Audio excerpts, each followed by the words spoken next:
எல்லோரும் எப்படி இருக்கீங்க? ஸோ இந்த வீடியோவில் நம்ம என்ன பார்க்க போகிறோம்னா பண்பு தொகை, அதை தொகைநிலை தொடர்லையும் தொகாநிலை தொடர்லையும் உள்ள பண்பு தொடர்கள் எப்படி வந்திருக்குன்னு பார்க்க போகிறோம். ஃபஸ்ட்டு கொல்யானை. கொல்யானைன்றது வந்து வினைத்தொகை. கருங்குதிரைன்றது வந்து பண்பு தொகை. பனைமரம்ன்றது வந்து இரு பெயரொட்டு பண்பு தொகை.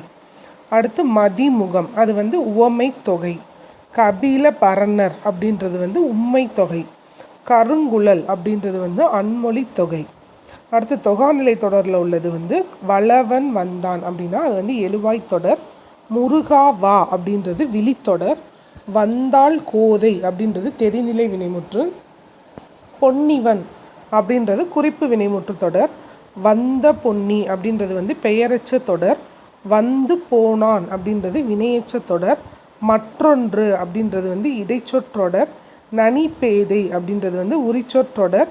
பாம்பு அப்படின்னு வர்றது அடுக்கு தொடர். ஸோ நல்லா பார்த்துக்கோங்க, ஈஸி தான். Thank you so much.